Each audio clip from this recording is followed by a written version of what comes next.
Kashmir on line دیکھنے والے ناظرین کا خیر مقدم ہے۔ حیا جاوید کا سلام قبول کریں۔ 30 اگست 2024 عیسوی بمطابق 24 صفر المظفر 1446 ہجری بروز جمعہ۔ ڈالتے ہیں آج کے خبرنامے پہ ایک نظر۔ کپواڑہ کے مسل اور ٹنگڈار سیکٹر میں لائن آف کنٹرول کے ساتھ دراندازی کی 2 بڑی کوششیں ناکام، 3 بھاری ہتھیاروں سے لیس ملیٹنٹ ہلاک، جنگلات میں تلاشی آپریشن جاری۔ فوج جموں کے ضلع رجوری میں فوج اور ملیٹنٹوں کے مابین گولیوں کا تبادلہ، گولیوں کے تبادلے کے بعد علاقے میں خاموشی، پورے علاقے میں بڑے پیمانے پر تلاشی آپریشن جاری، تمام آنے جانے والے راستوں پر پولیس اور سیکورٹی فورسز کے ناکے، چھپے ملیٹنٹوں کو ڈھونڈ نکالنے کے لیے فضا میں ڈرون کا استعمال۔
شمالی کمان کے فوجی کمانڈر لیفٹیننٹ جنرل سچندرا کمار نے رجوری کا دورہ کیا، سندر بنی سیکٹر میں سرحد پر سیکورٹی اور آپریشنل تیاریوں کا جائزہ لیا اور فوجیوں سے بات چیت بھی کی۔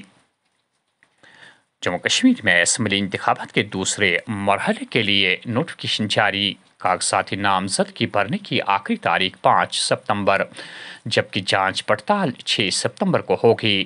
9 ستمبر نام واپس لینے کی آخری تاریخ، ووٹنگ 25 ستمبر کو صبح 7 سے شام 6 بجے تک ہوگی۔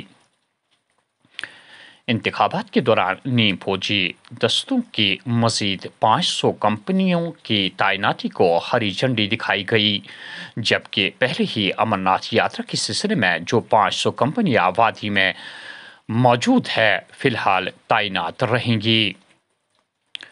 مغل روڈ پر المناک حادثہ رونما، شہری لقمہ اجل 8 مسافر شدید طور پر زخمی۔ جموں کشمیر میں پہلے مرحلہ کے لیے اسمبلی انتخابات، امیدواروں میں سے صرف 4 خواتین شامل، التجا مفتی سکینہ اتو، پوجا ٹھاکر اور شگن پریہار اپنی قسمت آزمائی کریں گی۔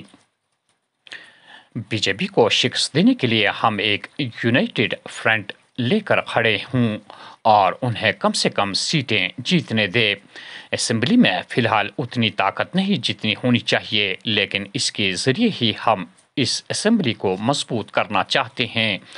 وسطی گاندربل میں نیشنل کانفرنس کے نائب صدر کا والہانہ استقبال۔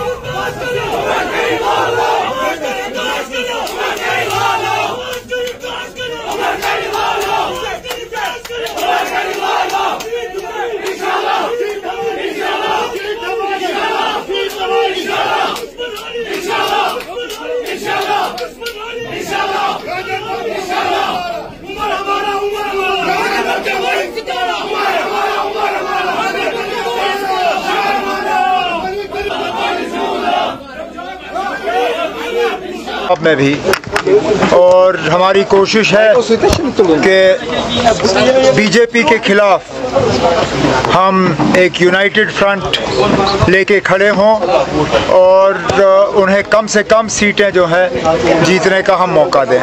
کوئی نہ، کوئی سیکریفائس پرنسپلز کا ہم نے نہیں کیا۔ جو لڑائی ہم لڑنے جا رہے ہیں اس لڑائی میں اسمبلی کا اپنا ہی رول ہے، اور میں لوگوں سے کیا کہوں کہ وہ اس اسمبلی کو مانیں، اس اسمبلی کو ووٹ دیں، اس اسمبلی میں ممبر چنیں، لیکن میں اس اسمبلی کو نہیں مانتا۔ جو لوگ یہ بات کرتے ہیں انہیں تو اپنے رشتہ دار کھڑے کیے، جو میرے خلاف یہ الزام لگاتے ہیں، کسی نے بیٹا، کسی نے بیٹی، کوئی نہ کوئی تو رشتہ دار انہوں نے رکھا۔ اگر وہ اپنے ہی پرنسپلز کے اتنے بڑے پابند ہیں تو پھر تو ان کو پوری طرح سے اس سے باہر رہنا چاہیے تھا۔ خود باہر رہ کے کسی رشتہ دار کو رکھنے کا کیا فائدہ؟ میں مان کے چلتا ہوں کہ فی الحال اس اسمبلی میں اتنی طاقت نہیں ہے جتنی طاقت ہونی چاہیے، لیکن ہم اس اسمبلی کے ذریعے ہی اس اسمبلی کو اور زیادہ مضبوط کر سکتے ہیں۔ آج یہاں چیف منسٹر نہیں بن رہا ہے، ہم نے ایم ایل اے بنانے ہیں۔ ایم ایل اے بننے دیجیے نا، اب اس کے بعد چیف منسٹر کون بنتا ہے وہ 4 اکتوبر کے بعد طے ہوگا۔ بی جے پی جموں کشمیر میں اسمبلی انتخابات میں تاریخ رقم کرنے والی ہے۔ پی ڈی پی اور نیشنل کانفرنس میں ہمت ہے تو دفعہ 370 کی منسوخی کے بعد جموں کشمیر کی صورتحال پر بحث کرے۔ کیا ڈاکٹر فاروق عبداللہ کشمیر میں پتھر بازی اور بندوق کی ثقافت کو بحال کرنا چاہتے ہیں؟ ترون جوگ کا سوال۔ جموں کشمیر کے عوام کو اس وقت بدترین شاطر اور ابن الوقت سیاسی طاقتوں کے ساتھ مقابلہ ہے۔ دشمنوں کے ناپاک عزائم اور منصوبے کو وقت رہتے سمجھنے کی ضرورت ہے۔ ڈاکٹر فاروق عبداللہ۔ پاسپورٹ خدمات پورٹل ضروری اپ گریڈیشن کے لیے 5 دنوں تک عارضی طور پر بند رہے گا۔ 30 اگست کے لیے درخواست دہندگان کا اپائنٹمنٹ مؤخر۔ آئندہ 5 دنوں کے لیے کوئی کام نہیں ہوگا۔ سعودی عرب نے پیچیدہ امراض میں مبتلا افراد کے لیے سفر حج پر پابندی عائد کر دی ہے۔ 12 سال سے کم عمر بچوں اور حاملہ خواتین کو سفر حج کی اجازت نہیں ہوگی۔ اور آخر میں یہ خبر کہ وادی کشمیر میں کل دن بھر آبور آلودہ موسم کے بیچ بارشوں کا سلسلہ جاری رہا، اور کل وادی میں کئی جگہوں پر لوگ گرم ملبوسات پہن کر بھی نظر آئے۔ تاہم گزشتہ مہینے کی شدت گرمی سے لوگوں اور کم درجہ حرارت اور بارشوں سے کافی راحت ملی۔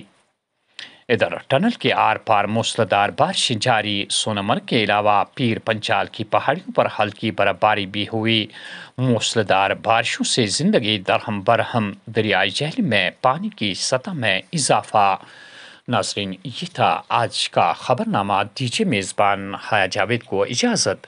اللہ نگہبان۔